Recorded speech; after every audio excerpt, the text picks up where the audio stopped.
А вы когда-нибудь обращали внимание на вот эту карту? Что это, интересно, за карта такая? А это карта реальной зоны отчуждения. Я ее встречал преимущественно на нарукавниках іскровців. Нічого у нас компашка. Весела. Зараз від себе додам. Они используют комбезы ученых с этой интересной деталью.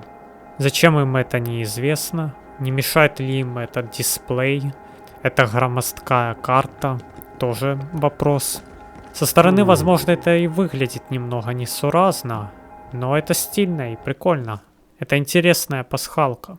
Тут я отмечу, что эта карта встречается не на всех скафандрах, не на всех комбезах ученых, только на особых.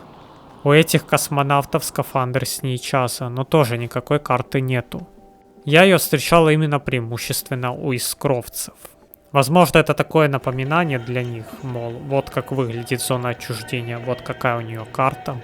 Ніби й давно в зоні, а від викиду і досі трусить. Возможно, просто пасхалка.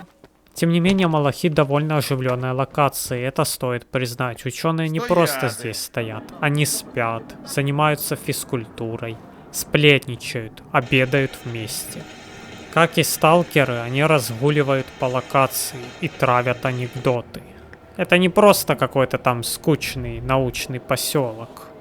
Какое-то место, где стоят ученые и только думают о своих мутантах, да и все. Тут ученые не против и пивка бахнуть. Посмотрите, пирожки с маком и пивко. Под пивко самое то. Местный бармен тут не знает отдыха. Якщо захочеш випити, питай, не соромся. У мене тут на будь-який смак. І для військових, і для вчених. Пьют все, им соповцы, которые на Малахите в качестве охраны. И сами ученые, и искровцы, которые на них работают. А він їм Вирішив Ной зібрати кожної тварі по парі. Ходять до нього 10 вартівців, а він їм. Мені тільки 2 тварі потрібні. Ой, загнув так Как и на базе Варты, на химзаводе, ученые собираются за столиками, обедают. Это один из элементов окружения, их жизни. Якщо купонів додалося, значить день минув не дарма. А вот этот ученый вообще сел за компьютер. Он находится там, на стойке регистрации. И, наверное, проверяет какие-то важные данные. Кто заходил на Малахит, кто выходил. Возможно, у него есть еще какие-то административные поручения. Вот он зашел за эту стойку, куда главный герой никак не попадет, потому что дверь закрыта. И сидит за компьютером, что-то делает. Иногда мимика у ученых странная, как будто они находятся в каком-то шоке. Хотя, когда в голове у тебя столько данных, неудивительно. У этого ученого, похоже, паника, и он не понимает, где находится. А этот ученый словил фейспалм. Press F to pay respect. Конечно, до событий в Нейчазе Малахит выглядит оживленнее. Тут тусуются искровцы, с ними можно поговорить. У некоторых из них интересные реплики, если мы спросим их о том, что нового в зоне. Да и сами космонавты не против побеседовать друг с другом. Вот, например, эти двое о чем-то рассуждают. Может быть, об этом чудаке Скифе, который вломился в Малахит с неизвестной целью. Часть искровцев просто статичные, но они ходят по локации, но в основном они стоят у стен, просто прислонившись к стенам и смотрят куда-то вдаль. Многие из них используют вот эти искровские вариации ССП. Тут есть система замкнутого дыхания, противогаз, баллон, который прямо вот у груди, расположенный прямо под бронеплитой.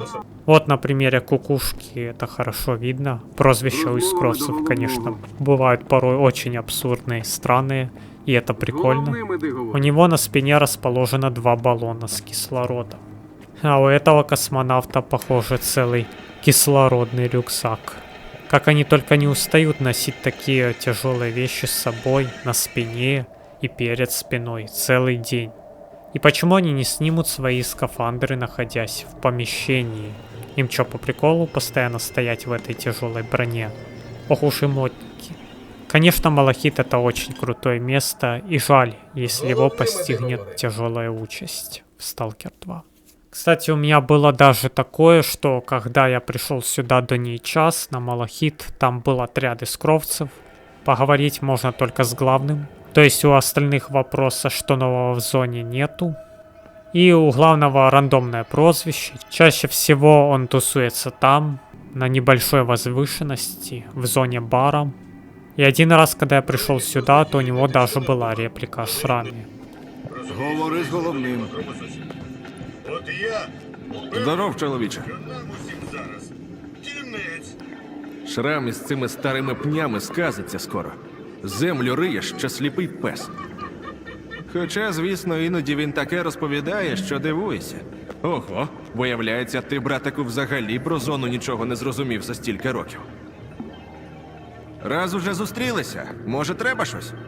И это очень круто, что ты у искровца можешь узнать какую-то интересную деталь о его лидере. Козирський, звичайно, дивак, але в зоні давніше, ніж більшість сталкерів. Тож я б до нього дослухався. Что он думает о своем лидере, о его мотивах, убеждениях. Но, к сожалению, полноценно это пока что не реализовано. То есть, если вы придете сюда до час, Малахит будет другим. Тут будут искровцы. Вы можете даже поговорить с главным искровцем. Но какой-то особо ценной информации или скрытого задания вы не получите. Только реплика. И такие же реплики, по сути, могут выдать и другие искровцы в теории, которые пребывают на временных базах. Например, на лесопилке или на лесничестве. Вы же знаете, что у Искры нет главной базы, они постоянно меняют свое местонахождение. По ходу сюжета они будут кочевать с одной базы на другую, менять регионы пребывания. И вот в моменты этой засидки с ними можно поговорить, узнать что-то новое.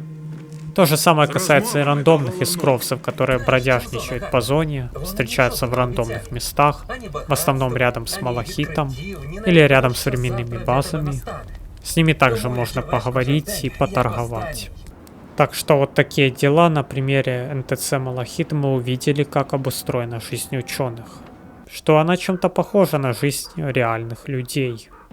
Они не просто стоят, но и интерактивничают, взаимодействуют друг с другом и с элементами окружения. Зустрічаються в барі кровосос, снорк та вихуха. І кажуть останньому: а ти хто взагалі? І сталкери щодня бачать зону, але не помічають очевидного. Це унікальний живий механізм, який треба вивчати, а не просто, пробачте за метафору, доїти по повній.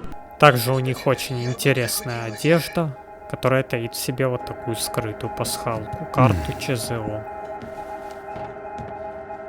З розмовами до головного йди. Енді Час хоче зону по шматочках розібрати і по папочках розкласти. Якби вона сама цих розумників не розібрала. По шматочках.